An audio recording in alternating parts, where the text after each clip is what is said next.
What is up, everybody, and welcome back to Italian Football TV. We're back. We've seen the comments asking where is the preview video. Tomorrow, Serie A begins, and Mike and I just came back from Europe. Oh, yeah. Just got off the plane, jet lag still, but the show still must go on, right? Absolutely, yeah. We finally took a little bit of time at the end of August. You went to Greece. I went to Italy for a little bit of time, but we came back in time to get this done.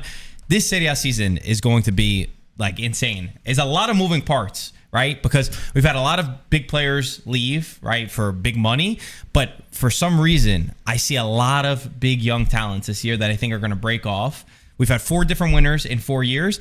And this might have been the toughest top 7 or top 8 that I've ever had to pick in recent years. And I feel like this year is going to be the most competitive in terms of all these top teams bought a lot of firepower. Not necessarily big names, but a lot of these more underground players that are going to be pulling their weight. So I'm really excited for this season. There's not going to be a clear favorite. Are we lying to ourselves when we say this? I don't think so. Because a lot of people are going to comment saying that. Because now I see the previous seasons where I was like, maybe I lied a little bit there. But now seeing this season, I just feel like it's much more open and much more equal amongst the top sides. So I think it's gonna be fun season to watch.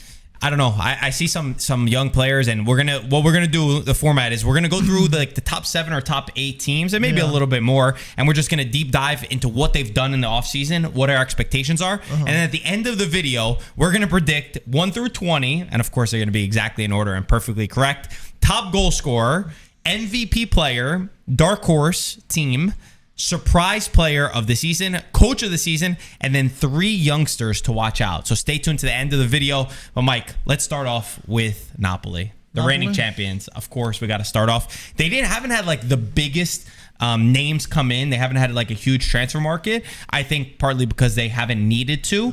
Kim Min-jae obviously left for 55 million. They brought in Nathan, the Brazilian player, to replace him in a center back position.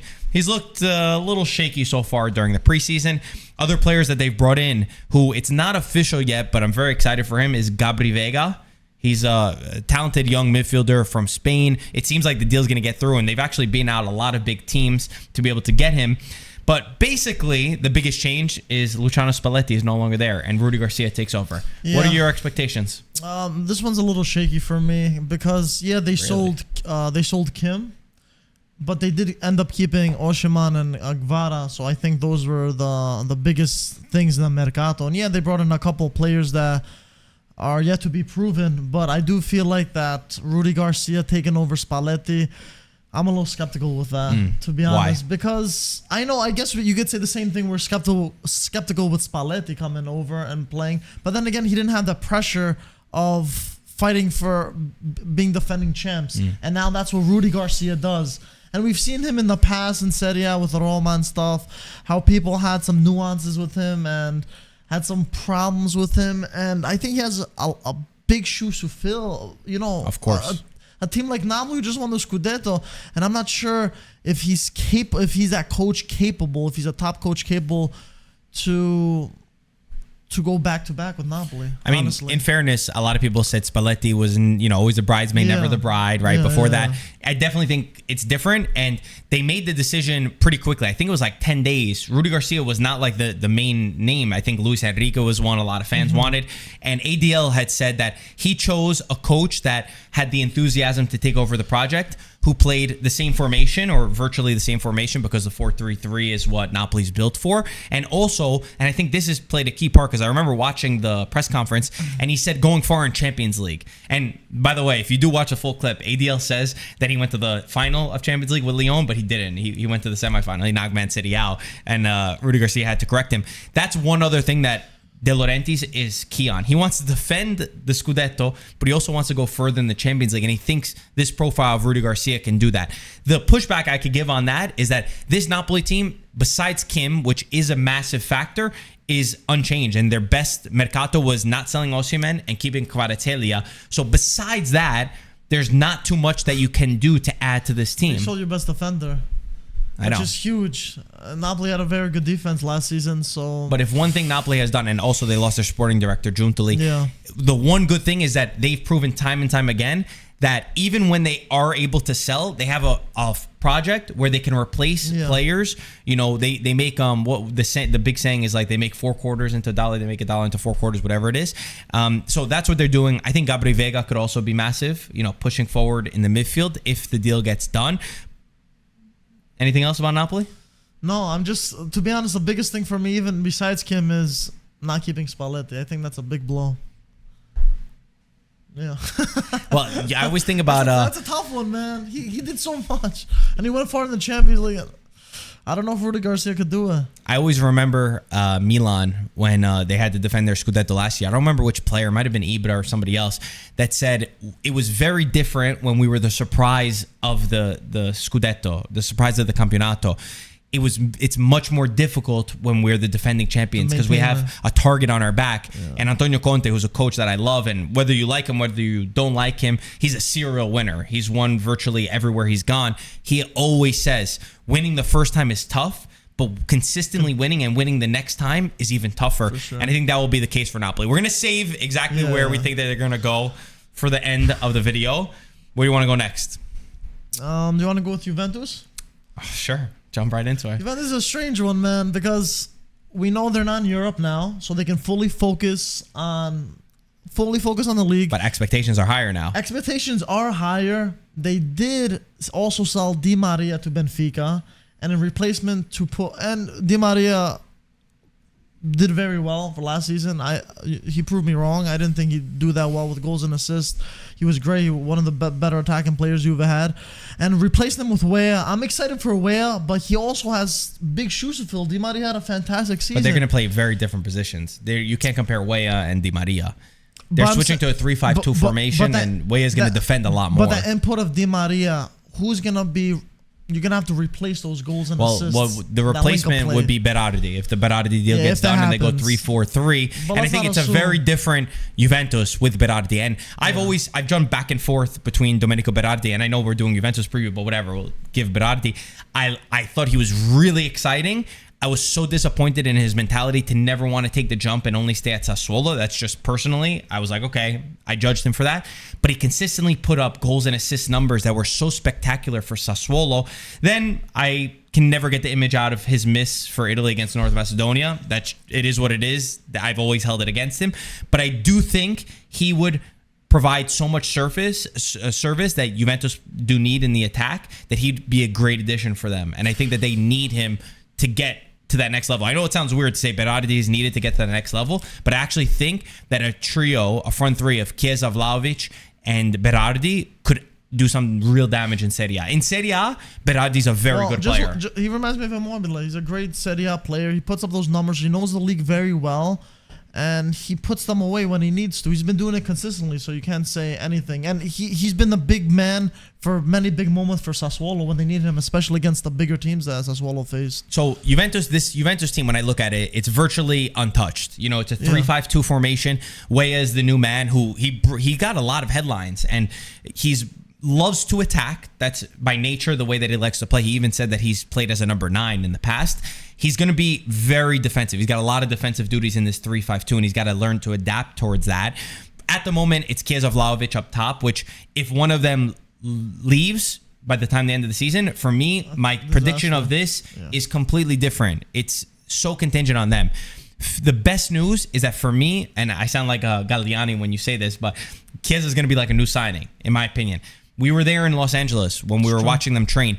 I see Chiesa have that step. And Chiesa's always been one of my favorite players ever since the Euros. He's just a guy that I absolutely love. He's not scared. He takes on his man. He's got no fear. He is able to put all the pressure on his shoulders and say, I got this. I can do it.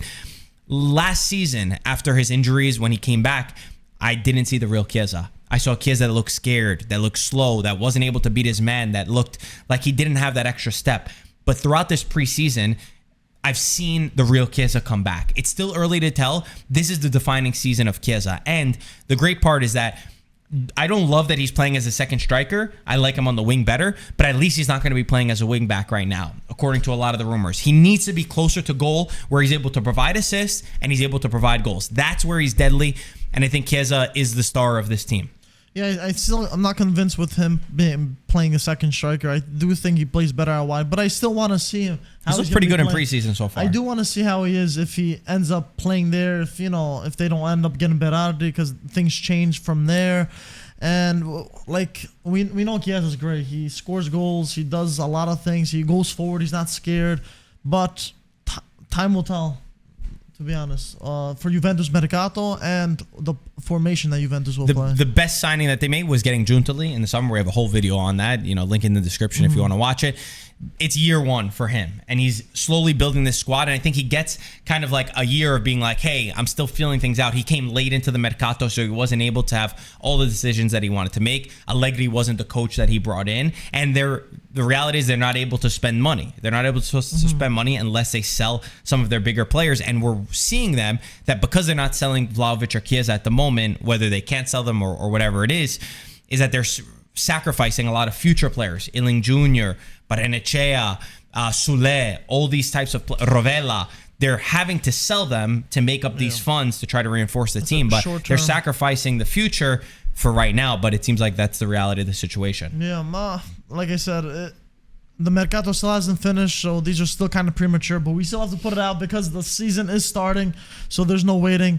But there's still a lot to know about Juventus. A little weak in the defense as well. They got rid of Bonucci. Bonucci's not going to be within this team. He still doesn't have a squad yet. Sandro's still there. Alexandro's staying. Danilo's the captain. First time that Juventus have a non-Italian captain since 1963.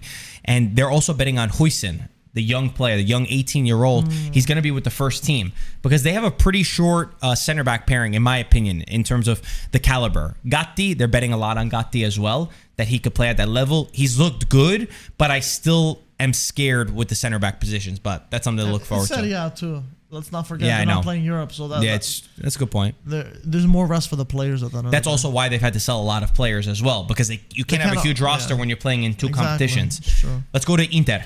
Champions League finalist, a team that for the last 2 seasons I've predicted to win the league, and they've consistently fell short. 12 losses last year. And the reason why I bring that up is because we know that they could be better than that. This year, it's been a strange mercato with the whole Lukaku situation where it seemed like it was going to be done. Then he wanted to go to Juventus. They've had to sell Onana, who they made 55 million profit on him. They signed him for 0. They sold him for 55 million. I was disappointed just because I get it. I get why you have to sell him. Just disappointed because Onana's like another player on the pitch when he's there. He's not just a goalkeeper. He actually helps in the build-up play for Inter, which I think that they're going to lack a lot. And they only signed Summer very recently. So how does he understand the movements, how good he is with his feet, the things that Inzaghi wants to do?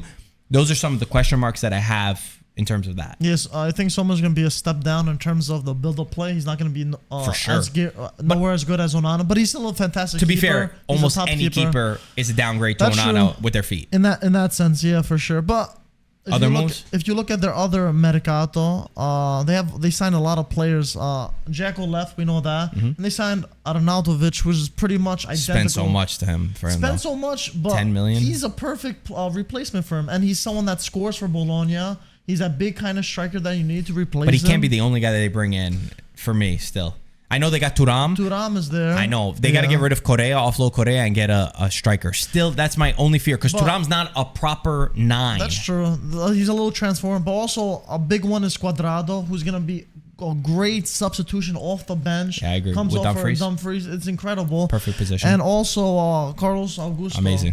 Dude, that left side is they're insane. backing up. They got stacks and stacks of subs for Inter. Like they have 2-3 different teams over here, and they're doing really. Their really wing good back position, the left side, genuinely, it's one of the best left sides in Europe. You have Di Marco, who's unbelievable, and then Carlos Augusto, who's been an amazing player at Monza. The fact that they, obviously we know wing back play is so important for Inzaghi.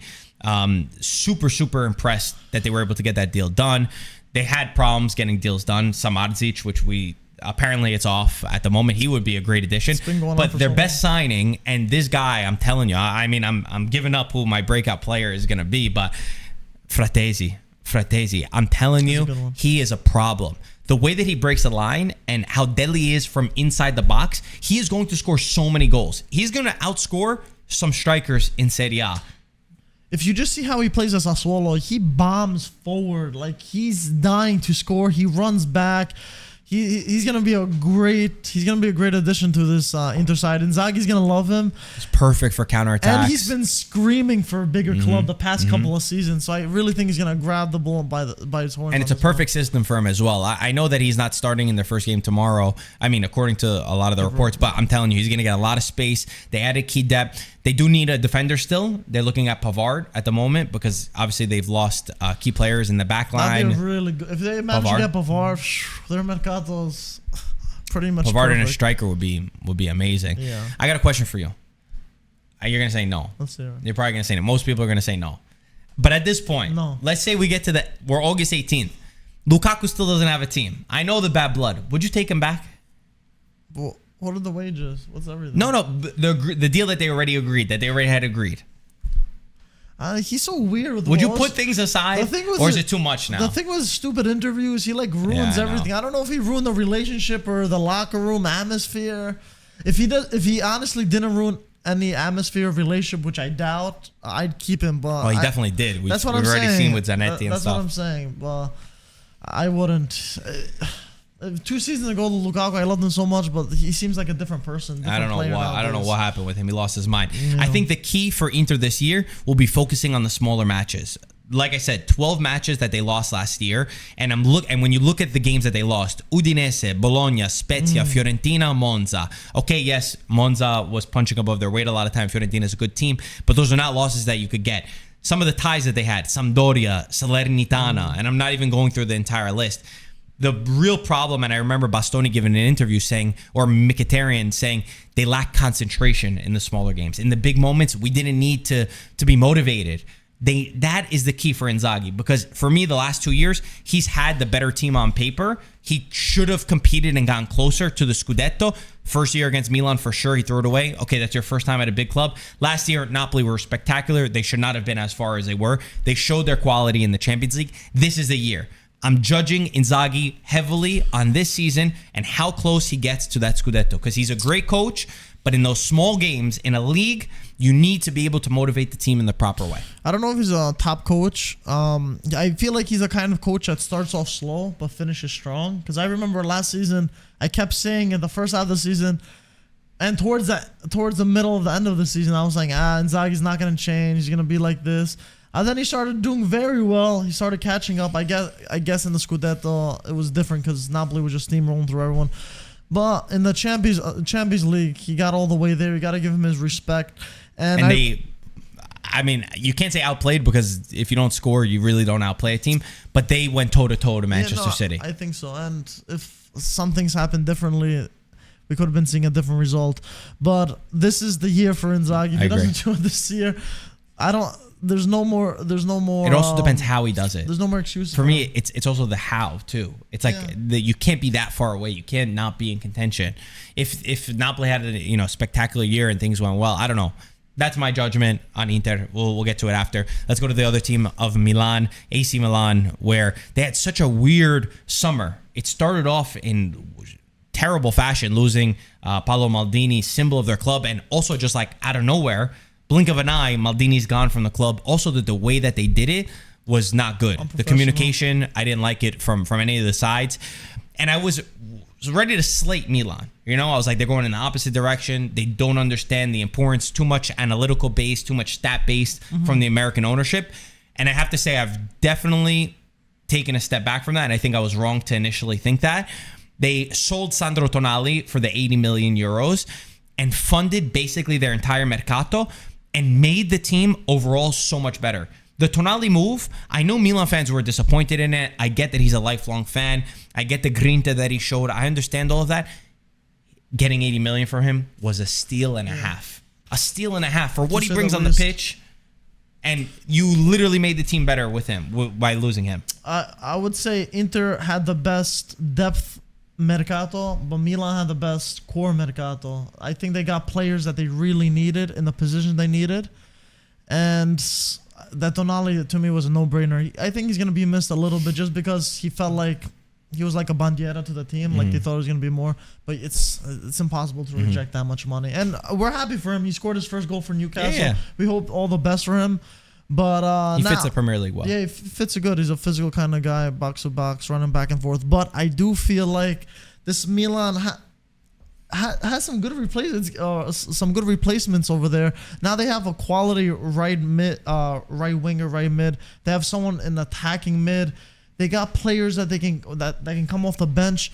Well, let's talk about them. Yeah, but you want to start? Yeah, let's say the guys. I mean, okay, so for the longest time, Milan didn't have a good right winger that was never Junior Messias and Salamakers. They were never. You didn't like them? One was never a starter. It was just one of those teams, just like Napoli. They didn't have a real right winger that they can consistently start. And now they finally got someone like Pulisic, who's arguably definitely has more quality than both of them. And also it helps that he's American. That we've been following him. He's the captain of the U.S. men's national team.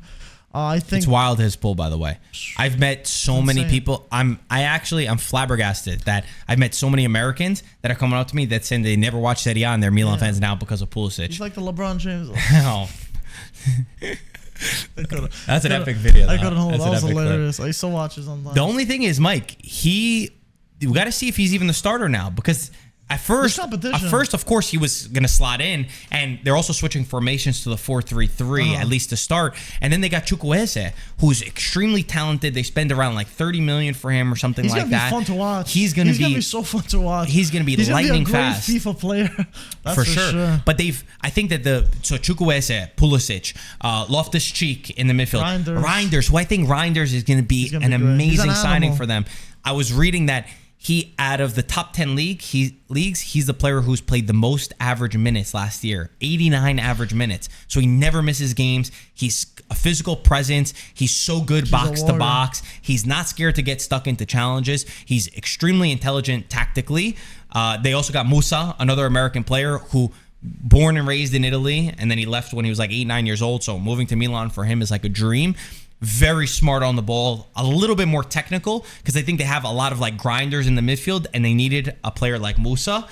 And they also got Okafor, who's another player, finally has some rotation up top. He's not like a classic center forward. He likes to create and move around and get assists a little bit more than Giroud would.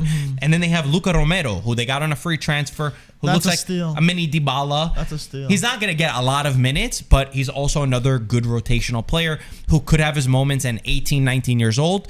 You know, the sky's the limit for him. So I think overall, Milan made their team more physical. They've made their team more well-rounded, and they've given an outlet for Leao, because so many times if Leao is shut down or Leao's not having an amazing game, because Leao's not world class yet. He's an unbelievable player. He's not world class. He's not every single game that he could play amazing, right? They never had anyone else who could step up when Leao was not doing that. And I think he also got hurt from that. People were saying a lot of stuff about Leao. They finally have different outlets that can create goals and can score goals. But it was so predictable. When they needed a goal, you knew it was going on the left side. And then Leao, when there's three guys on him, he was forced to try to beat everyone. And he was like, it was tough. But now they have outlets on both sides of the field, in the middle. My question for you, though, what do you think about Giroud? What do you mean? For this upcoming season, do you think he's gonna put up numbers? Yeah. I think he's got a lot more. I'm a little worried about that. I think he's got a lot more players to help provide service to him as the number 9. I think that he'll be more rotational. It was a little disappointing for me last year in terms of just stats, on paper stats. Yeah. No, I think he'll be fine. You think he'll be better this year? I like that he's got a good rotational player behind him. I think it's pretty good. My only concerns with this Milan defensively, they look a little shaky. Tomori hasn't had a great preseason, and I'm worried about the leadership in the back. They lost a lot of leadership. They lost Tonali, they lost Maldini, they lost Ibrahimovic. Those little intangibles that you can't calculate with stats scare me because they matter in a team. They matter in a winning environment. So defensively and also just leadership aspect, that's my little fear with Milan. Let's go on to Lazio, who I think have been doing an amazing mercato. Obviously qualified for the Champions League. Maurizio Sarri did an unbelievable job last year with the squad. You know, they did focus on doing well in Serie A, which they sort of had to at a certain point, but they've reinforced their team in a really great way. Sold Milinkovic-Savic for $40 million. Their best player. Well, that's a big one. Their best player, you, brushed over it. No, I know. I think that's a huge one. But it felt like he was leaving for a while. Like we knew That's even towards the end of true. last year, That's true. we already had it in our mind. They replaced him with Kamada, who's apparently supposed to be really good. Milan wanted him too, right? Apparently. Milan wanted everybody. That's true. They brought Pellegrini in as a left back position. That's a good one. They've brought in Rovella, who I think is going good. to be something spectacular. We'll talk Very about him in a little bit. They brought in Castellanos, who put up some numbers also in La Liga, 13 goals for Girona last year. And they also brought in Isaacson, who is a right winger. They were looking at Domenico Berardi for a little bit, but they decided to go for a younger profile, 22 years old. 12 million euros is what they spent for him. And they say he's fast, technical. He likes to attack the space. So he could be a nice rotational player for Felipe Anderson, who consistently always has to play. And I think that they overall reinforced their team extremely well. I would say so. A bit of an experience now in that midfield because it's pretty much going to be revamped. And my big question mark here is in Champions League, how would they... That I'm scared about that because, it's a representation of Serie A.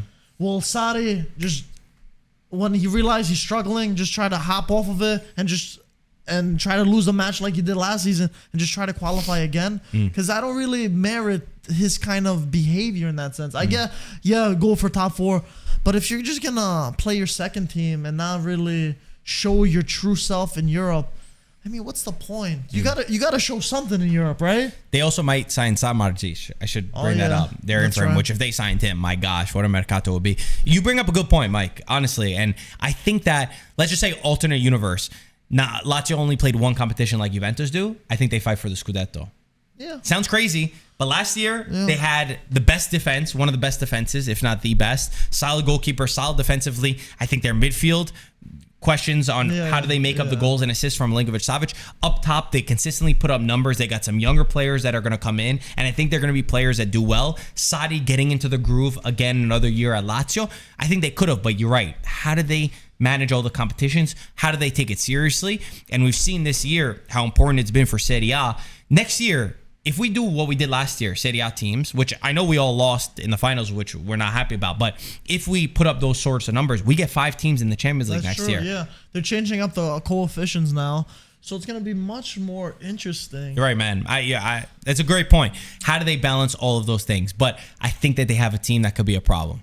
They have a team that's a problem. If Sarri takes all the competition seriously. Rovella, but can he? Does he have the depth to be able to? That's true. Let's go on to Roma. Roma, yeah. How's Roma? Let's do Roma.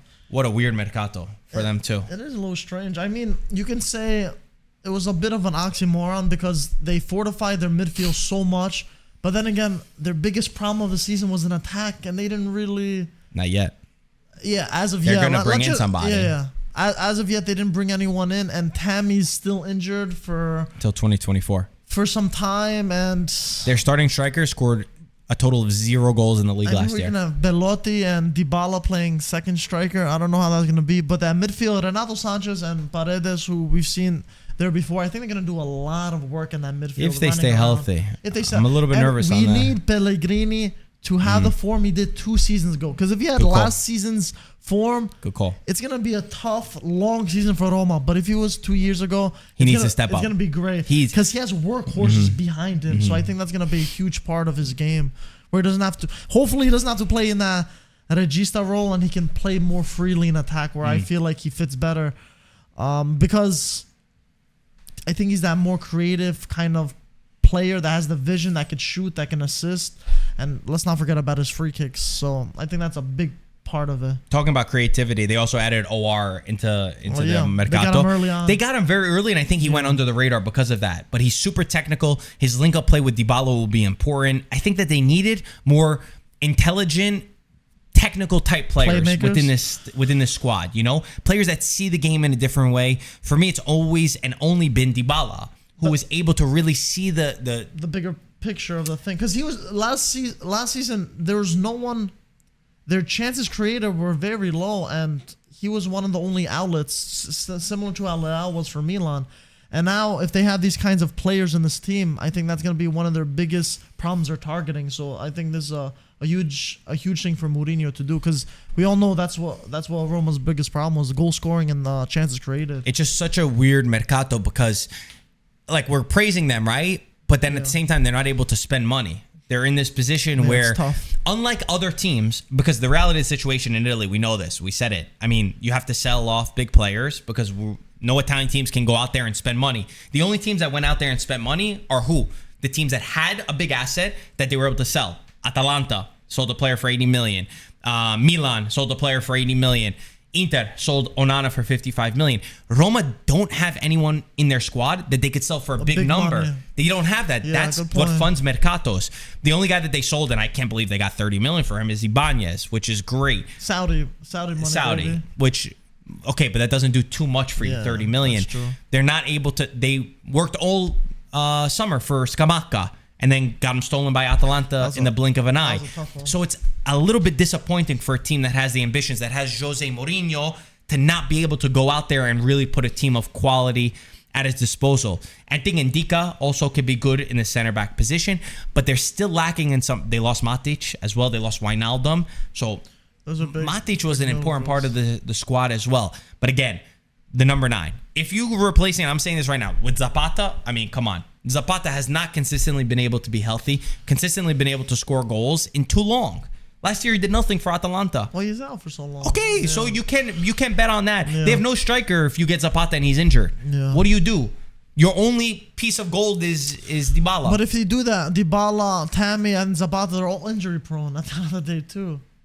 Dybala, by the way, put together an entire team of he put together a team of like physical therapists that are just focusing on him. So after practice with Roma, he's working with a separate team to focus on his muscles. That's so huge. Hopefully it helps him with really good.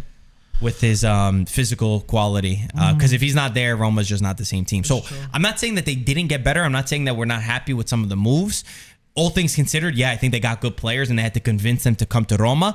But my thing is, like, when I look at the other teams that we mentioned, they all got better. There's so much for me, they all got better. Yeah, there's so much competition. So it's hard for Roma to compete. That's my thing. Maybe I'm wrong. Maybe we're seeing the negative side of things. And we still gotta wait till the Mercato finishes also, so there could be some last minute surprises. The only thing that they have going for them, and I saw this last year, the unity that Mourinho brought to the team is something special. He's united the club. He's united the club, but how far can that take you? There's only so much I can do. You still need quality at the end of the day. You're right. All right, let's go on to Atalanta, another team who I think did a spectacular job. Oh, baby. Time and time again. They are like masters of this selling game of buying players for nothing and selling them. Højlund was signed for 17 million last year. The man scored 9 goals in Serie A last year, and they sold him for 80 million, 85 million, which is ridiculous. I'm not saying that he's not going to go on to be something special, but my gosh, selling him for that much was a steal for me. Yeah, for sure. I mean, raw potential talent, he's incredible, but for that price, like, it's just one of those things just like Ronaldo, you have to sell. You can't say no to that. Højlund, like, I was impressed with his talent, right? For sure, in my eyes, he needed another year at Atalanta. When I watched him in big games, and I think it was against Juventus or I think it was against Inter, I don't remember. He shied away, man. Physically, they started hitting him, and he plays as a number 9. He was drifting out wide. He didn't want to get inside the box. He shied away. He's shifting left to be able to find space. Those sorts of things, for Atalanta, I think they did a spectacular job. And what they did to replace him is they got Scamacca from West Ham, who I think could be a problem. CDK, who I know he's been like the butt of the jokes all year, but he's going to a proper system in Atalanta. Kolasinac in the back, who adds a nice physical ability. El Bilal Touré, who's got 7 goals and 2 assists in 21 La Liga games last year, who looks like a problem. They also got Cambiaghi from Empoli. So overall, they made their team much more well-rounded. Yeah, I definitely think it's an improvement from last season. Kolasinac, I think, is going to be great. He's an experienced defender. I don't know if you've seen him play. I've seen him going around Arsenal, Schalke. That guy takes no BS from anyone. He will fight anyone to the death. So that's one of the biggest problems for Atalanta. They needed a real good defender. But the only bad thing is he's slow. And Atalanta are known for having slow center-backs. But, if your position is good, you can get away with a lot. Cambiaghi, he was insane for Empoli last season. One of their better players, which made them have a very, very good season.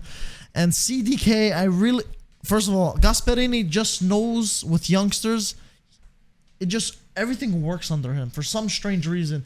Then whenever they leave, sometimes they're hit or miss, like Gagliardini or whatever the case is. But he gets the most out of these youngsters. I think CDK did incredible to go to Atalanta for this season, because I think he's going to really work on his game. The pressure's off of him a little bit. And this is an attacking team, so he will see the ball much more. And Scamacca, we saw him at Sassuolo. Incredible. When he gets the ball, he knows what to do. 16 goals in that Sassuolo season. He needs to eat again. At West Ham, he was deprived. He wasn't a starter. Different language over there. Style didn't fit him, everything. West Ham sits back. They're a little bit more counter. So they're like Allegri-esque. Atalanta are similar to Sassuolo. We've said how they play. They play similar kinds of football. Even better. But I'm saying in terms of that. So he's going to get used to that immediately. He's a tall number 9 striker, and I think he's going to thrive there. He could be a problem this year. He will be a problem. Scamacca, I think he will be a problem. We damn need it for the Italian national team. Yeah. If Scamacca could get into form, he's in the perfect system. He's going to be good. If he can't do it now, if he can't do it with this Atalanta team, then he probably doesn't really have it at the top level, because he seems like he's got the technical ability. He's a big striker who could kind of do it all. He's put in a position to succeed, and Atalanta's front line is completely transformed. Last year, Zapata, Muriel, they didn't hold their weight. They didn't do anything in the attack. It was Lukman who was doing basically everything. They got rid of Boga also, I think, for like 20 million.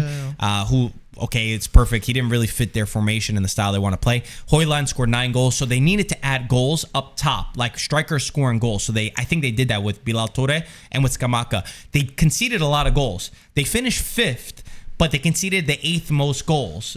The 8th least goals, sorry. Yeah. So there's a little bit of a problem there in that end with conceding goals. But I do think Atalanta can really be a team that overachieves again this year. My only problem is that I keep talking about the other teams look so good. That's what I'm saying. That's why there's so much quality amongst this top half of the table. So it's gonna be real difficult to predict some of these things. I'm checking my notes from the stuff. They had cup minors so far.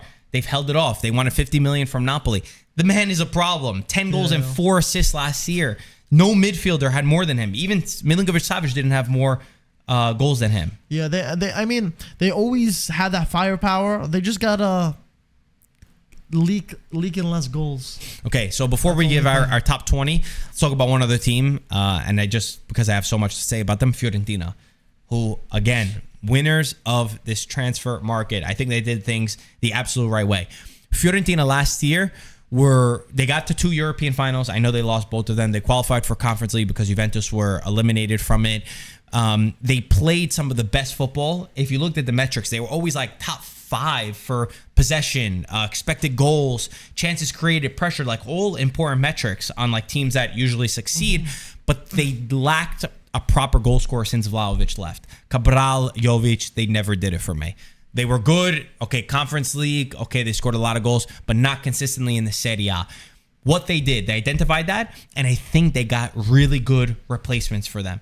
Nzola from Spezia. He scored 48% of Spezia's goals last year. In a team that creates no chances, with no help, he scored 48% of goals. He understands the Serie A. He can consistently score goals. He's got the experience. And then they mix that by bringing in Lucas Beltran from River Plate, who I've been told, we got a lot of Argentinian friends. I play for a River Plate team, so I got the scoop on him.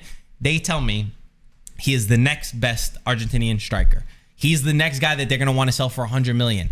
He likes to not only score goals, of course, but he likes to create and get assists and drop into the midfield and play the ball out wide. And he's a hustler, and that's sort of his style. He's not just like a man in the area. He likes to be a little bit all over the place.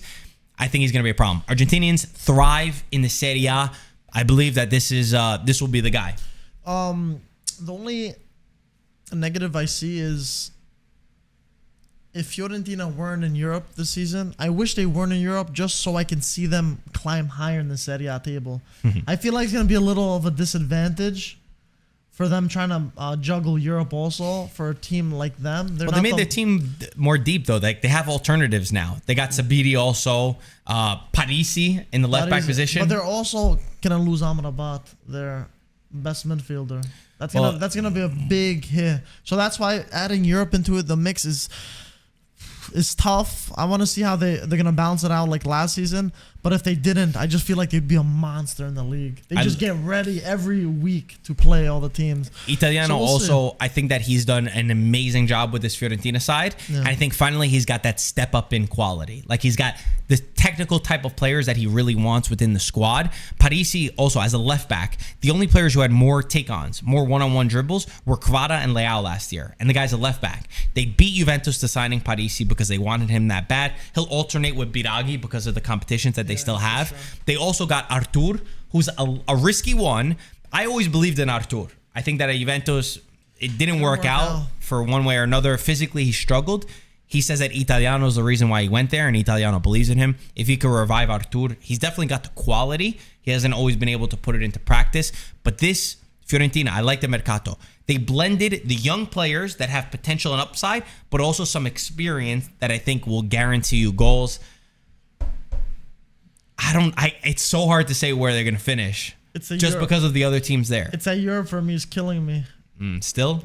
Yeah, man. If they didn't have that extra competition, I think they would have had a killer season. One other thing, defensively, they sold Igor 17 million. Amazing that they were able to sell him. I don't know why they paid 17 million for him. How they were able to get him. Ranieri, Martinez Cuarta as that second center back. I don't love it. That center back position has always hurt them. It hurt them in the Conference League final. Conference League or the Coppa Italia final? I don't remember. I think it was Igor who came in and he made the mistake in the end. I don't remember which one it is. But one of them, for sure, the center back position is one that I don't like. Because I like Dodo. They got to beef it up in that I like center back. Biraghi, Parisi. I like Milenkovic. It's that one center back that if they could add to that, this Fiorentina side will be a real problem next year. Shall we go on to our top 20?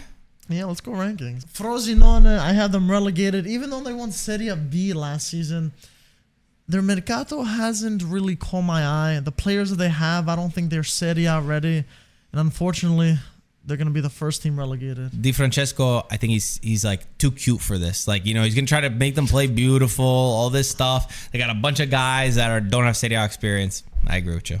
You put them... I have them in 20th. It's weird, though, but they won Serie B, though, right? It's not weird. A lot of teams do that, and they're going to go right back down. Yeah, I guess. All right, go read the rest off fast. 19, I have Lecce. They kept Strefezza, but Hoylman they sold. So I think that's a big one. He cleaned up a lot of their performances, and I think that's going to be a huge loss for them, and that's why they're getting relegated in 19th. Empoli. They sold a few players. Vicario, Parisi, Cambiaghi, they're all not there. All huge players that they managed to stay up, and for that reason, I'm not out, you're out.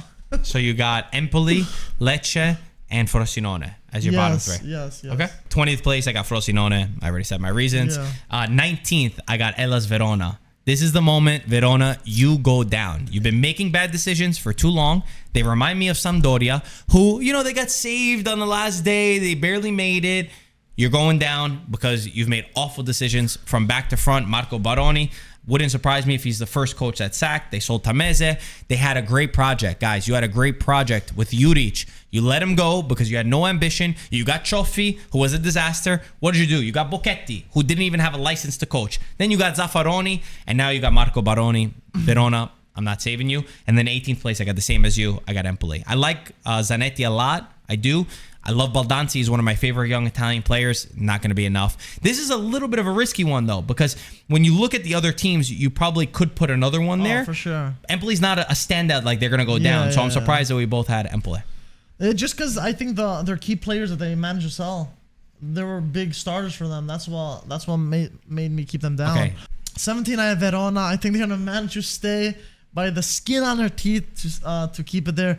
The thing that made me keep them in Serie A is they have Saponara now. And if you didn't know, Saponara is going to be the difference maker. If you don't already know, Saponara is a bowler, man. He scores beautiful goals left and right, and he's gonna be the revolution for this team, and they're gonna manage to stay up by 1 point. 16th? 16th, I have Salernitana. You're underrating them. Really? Yeah. Oh, okay. I think. Okay, sorry. I'm keeping them up. Okay. They kept all their good guys. They had a fantastic season last year.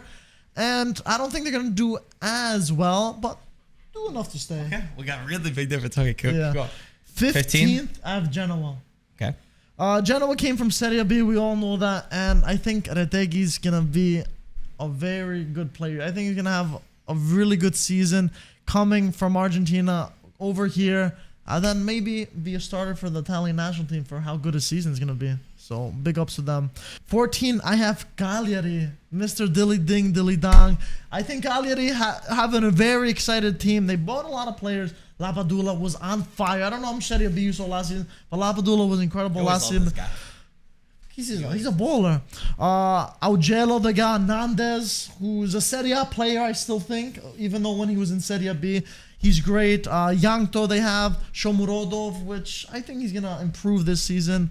And, of course, Pavoletti, his golden goal that put them in Serie A.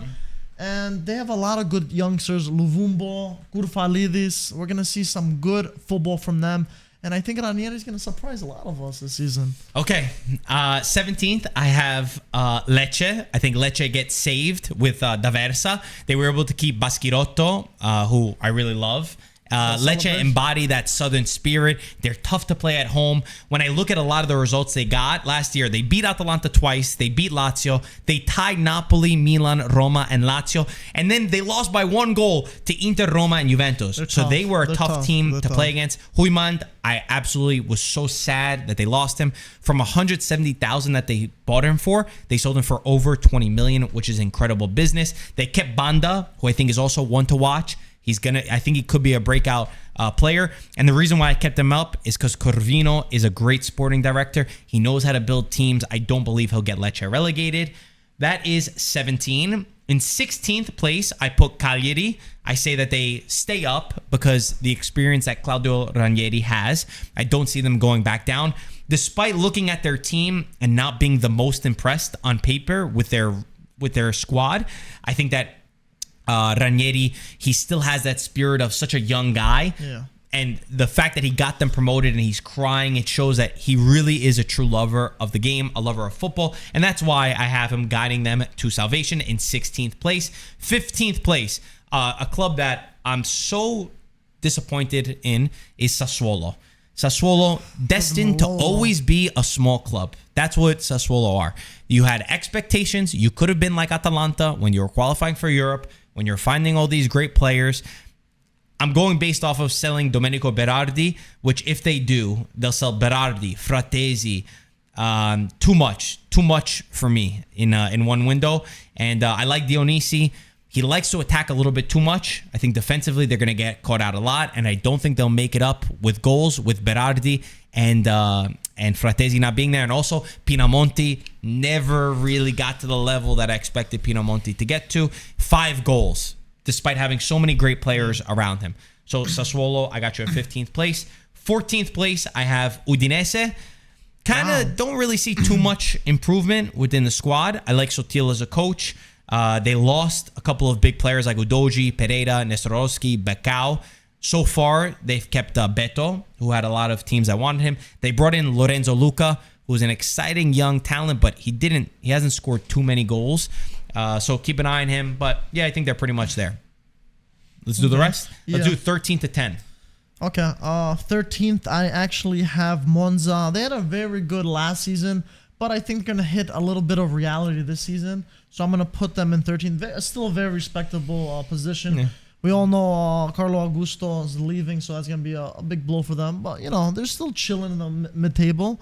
12th, I have Sassuolo. Yeah, they sold a lot of these players, but I still have a lot of faith in Dionisi. He's one of those coaches that give you a lot with very little. And I think Sassuolo are going to pop out another amazing player from the Primavera, and we're going to be like, oh, who's this guy? Oh, who's this guy? And then they'll sell him next year. Regardless. So, and I do think Pinamonti's going to pull his weight a little bit more, so he'll do enough. And this considering Berardi doesn't leave, but who knows? Okay. 11th, I have Bologna. I have them dropped a little bit lower from last season. I mean, Arnautovic, he's obviously gone to Inter. Orsolini, a lot of rumors of him going or coming, so we're not sure exactly with them. But they're a solid team overall, and I think that's where they'll stay. And then 10th? 10th, Udinese. A lot of stuff going on with them.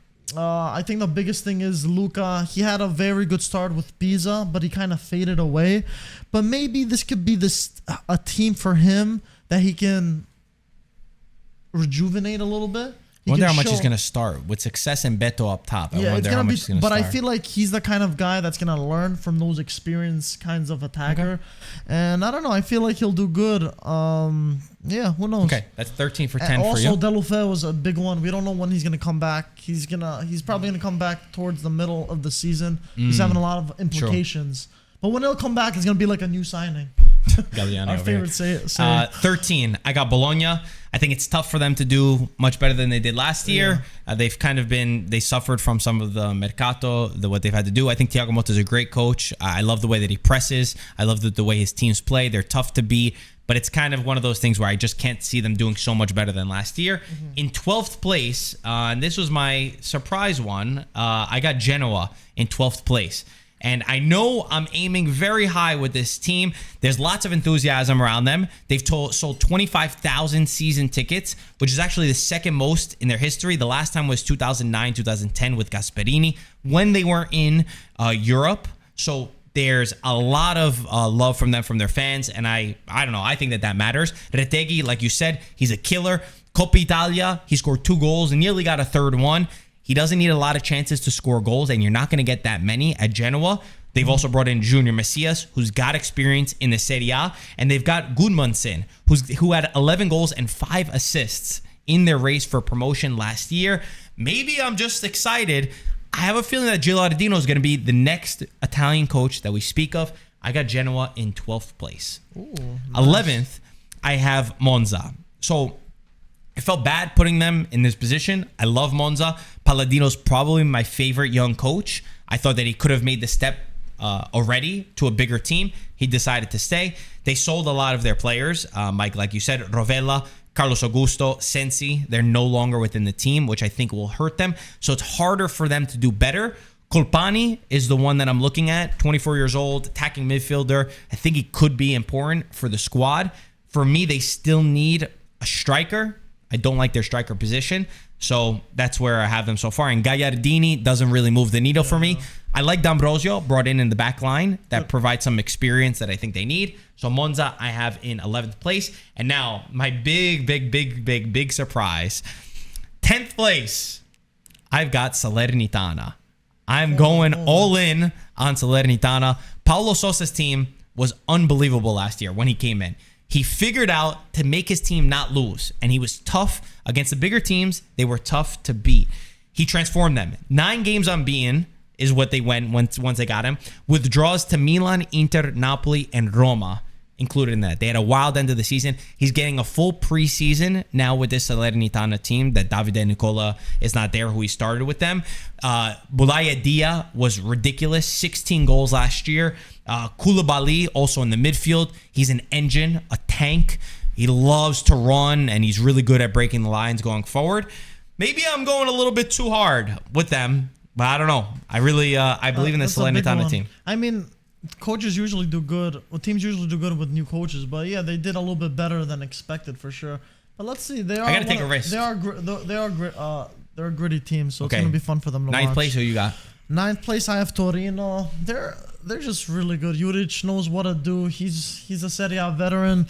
They did lose Miranchuk, which is a big one, but they ended up getting Bellanova, who I think is gonna be having an incredible season. He's really gonna flourish under Juric. And yeah, they'll be safe over there. I agree. I'll go. Okay, Let's do back and forth since we're going. Okay. I got Torino as well. They're consistently one of the toughest teams to play in Serie A. Their physical team, Juric is an unbelievable coach. They kept Schurz, who had a big mercato in defense. Buongiorno's been a leader in the back, even Ricardo Rodriguez. They've brought in also important players within the squad. Bellanova, who has that experience playing in a Champions League final, which is not easy for a team like Torino to get. Tameze, who he knew from his days at Verona. They also kept Ricci, which he was wanted by Lazio. He's a really good center midfielder in the middle of the park. Vlasic pushed hard to come from West Ham to Torino, so he's going to be super motivated. Sanabria as well. 12 goals last season. Lazio wanted him. Sadi was begging for him, but then Lotito said, no, you're not getting him. You're getting Castellanos. I don't know. I see this team doing really well. I think 9th place for Torino as well. 8th place. That's a big one. Who you got? 8th place. You don't need to explain it because so far now we have the next. That's true. We talked about it, right? Fiorentina, I have them, and Same. I mean, I want to put them higher, but I just can't knock down the rest of the teams. That's my problem. If you've had Europe instead of them, I would have put them higher. I think that this could be the one that I'm wrong. Well, I mean, we're going to be wrong about a bunch of them. Yeah. This is the one where I want to put them higher. I just couldn't rationalize the other teams ahead of them doing worse. Yeah, that's fair. So it's not fair. Like 8th place is not a fair position for how good this Fiorentina side is going to play. There's so much other competition around. It's going to be very tough. 7th? 7th, I have Lazio. Ooh, okay. Yeah, I don't. That whole new midfield, I don't know how that's going to be. And if Sarri does end up taking Europe seriously, it might take a hit for the league. Okay. In 7th, I have Roma, the other team from Rome. Again, I just think that the 6 teams ahead of them, very simple, are just better than them. And I think that they're going to go all in on the Conference League. I think they're going to go all in on Europe. And yeah, that's where I see them headed. 6th, I have Roma. 6th. Okay. There's still a lot of moving parts on this thing, but I do feel like a lot of players from last season that didn't perform will actually perform this season. So that's why I put them higher than Lazio. I think we're going to see the Roma from 2 seasons ago a little closer to that than last season. 6th, I got Atalanta. I think they got a really good squad. Another team that I could justify putting a little bit higher. I think they're going to be a problem. I think they're going to score a lot of goals. I'm still scared in terms of the amount of goals that they will concede, considering only Kolasinac is the only defender. Demiral, did he go officially? I don't know if it's official, but he's not going to be within the squad. So I am scared on that end. 5th place, who you got? 5th, I have Atalanta. I think they're going to go higher than the Roman teams. I think Gasperini is going to do some wonders with this team. I think it's a better team than last season, and they're not going to have the same injury problems, and they're going to put up better numbers overall. It's going to be fun. 5th place, I have Lazio. Just outside of the Champions League spots. I think they'll struggle just with the 3 competitions. And if they do go out pretty early, which I'm hoping that it doesn't happen in one of the Europes, then they could be a problem and they could push in the Serie A. But yeah, I think the other teams got more quality than them. 4th place. 4th, I have... Let's say the same name on 3. How do we know it's the same name? Because I'm just going to take a guess. Okay. 1, 2, 3. Napoli. Juve. Oh. All right, you go first. Napoli, man. Kim, he bailed Napoli out of a lot of trouble. I think he was their best defender last season. He was great. Filled in for Koulibaly. Amazing. But the even bigger problem for me is Rudy Garcia. I'm not convinced on him. Spalletti was incredible for Napoli. He fit like a glove over there. And I don't know if Rudy Garcia, I think he might crack under the pressure. I don't know if he has what it takes. I hope I'm wrong.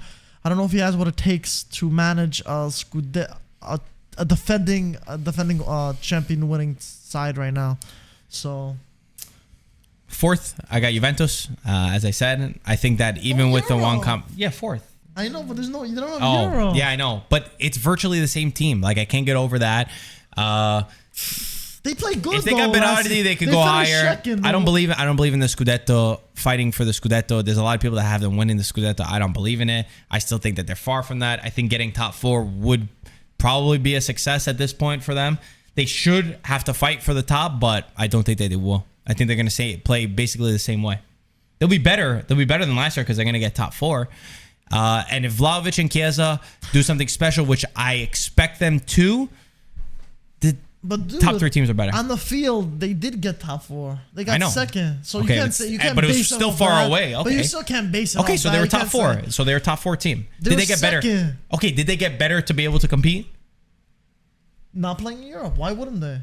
That's a huge thing. Right, that's your thing. 3rd place, I have Milan. Oh my God, you're one of those. Dude, a lot of great signings, but a lot of their starting XI is different. So I don't know how. I think it's gonna be a slow start for them, and they're gonna start hauling towards the end of the season. But it's gonna be too little, too late for them. Okay, 3rd, I got Napoli, the one position above where you have them. I think pretty much the team is the same besides Kim. The coaching, I think that Rudy Garcia is probably going to pick off where Spalletti left off. I don't think he needs to reinvent the wheel too much. Players know each other. I do think they're going to start slow just because of the amount of injuries that they've had. They had a lot of injuries in preseason. Yeah. Let's see if I have the list here. Where's my list? I thought I had it. Okay, I do have it. Throughout preseason, Osimhen, Kvara, Anguissa, Zielinski, Mario Rui, Lobotka, Demme, Elmas, Politano, and Rachmani were all injured at some point. So I think that they never really got all the guys to get going. Kvara is obviously missing tomorrow. We know that for precautionary reasons. But yeah, I think third place, and they're going to go far once again in Champions League. Wow. So second place. Second place, I have Juventus, man. I disagree with what you're saying. They technically, they finished second place with Europe last season. Their squad didn't really change except for Di Maria, and they're not playing Europe. So I don't. How are they gonna play worse? I don't know. But that's your opinion. Okay. You know what I'm trying to say? Yeah. I don't know. Does it make sense or doesn't make sense? Of course, it makes sense. No, I get what you're saying. Why'd you put them there? Because I'm gonna explain. Oh, okay. Because I think that Milan is better. I got Milan in second place. Milan for me. I believe in what they're doing. Yes, there's a lot of new names, but the team is much better than last year all around. Okay. My fear are the leadership aspect of it, but I think on the pitch, they're better. Defensively, too, I'm a little bit scared, but I see them being in second place. I think a lot of people are counting this Milan out just because of the amount of new changes. I think Chukwueze is going to take off. I believe in their new signings. I do. I'm not saying I don't believe in them, but I feel like it's going to take longer than expected so they can break in for their feet to go well. First place. We both got the same winner. We'll say it. We both got the same winner. Dude, we've been saying either the past 5 years to win. I know. And they never do it. Bro, what's wrong with us?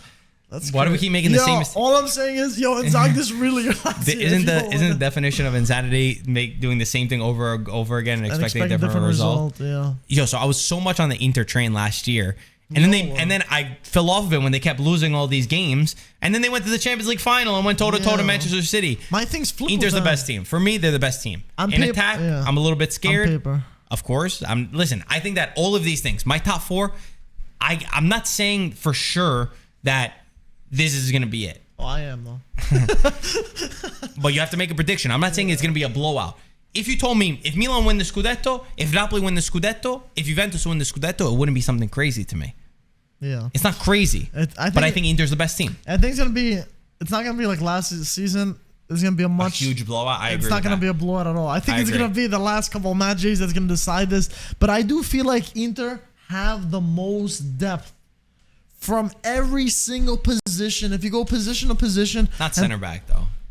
I don't think they have the most depth in center back. But they have a crazy experience in that center. Yeah, they won in the Champions League final with that center with that defense, which says a lot.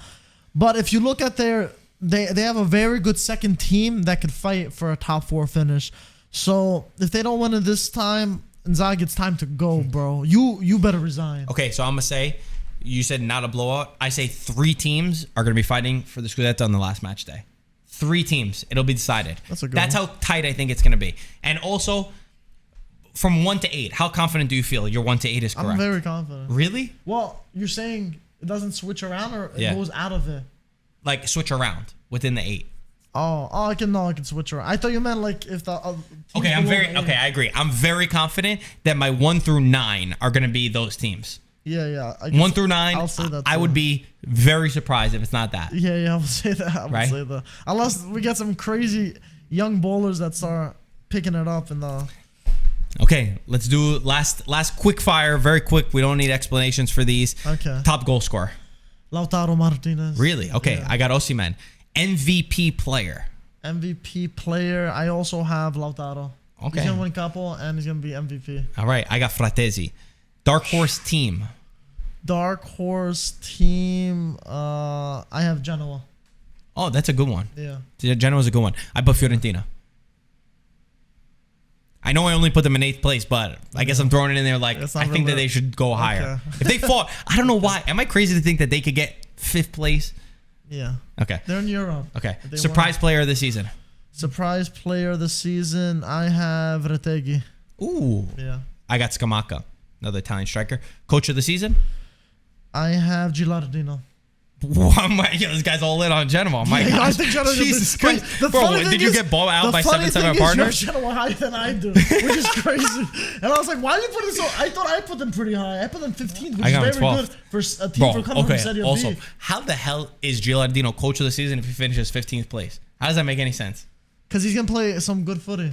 That's why. Wait, what do you want him to do, finishes 15th place and he's coach of the season?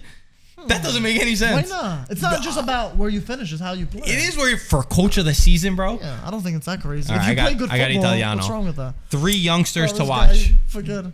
3 youngsters to watch. I have CDK. Atalanta. Gasperini's gonna turn him into a he's gonna look jacked. You know him from Bale before he went to Real Madrid to out. That's how he's gonna look like. He's just gonna be eating steak 3 times a day. Luvumbo from Cagliari. Man, I seen him play. He's been doing amazing. He's a fun player to watch. And 21 years old, bro. Sign me up. Everyone's gonna be remembering his name after this video. And third, I have Barrenechea from Juventus. He's on loan to Frosinone. I think he's going to be doing some damage. He's going to get a lot of minutes. He's going to be a starter at Frosinone, and I think we're going to see him flourish. I'm going to tell you right now, my 3 players are going to do way better than your 3 players. I guess we'll see. No, they're going to. I got Beltran from Fiorentina. Okay. I've got El Bilal Touré from Atalanta, and I've got Rovella from Lazio. Those 3. I pick players from the trenches, bro. You pick like teams that are like. Well, we said 3 best youngsters. I know, but I'm just saying. 3 best youngsters, bro. I'm like scouting, bro. I'm looking. You pick them. Whatever. Scouting CDK. Yeah, I guess. But Barrenechea played for Juventus.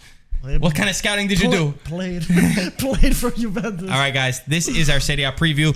We will have, after the matches, we'll have Antonio, we'll have Peter, and my dad to recap the games. Let us know. Listen, we've thrown it all out there. This is our Serie A preview. Let us know in the comment section below. If we're right or if we're wrong, we'll catch you soon. Ciao, ragazzi. See you guys.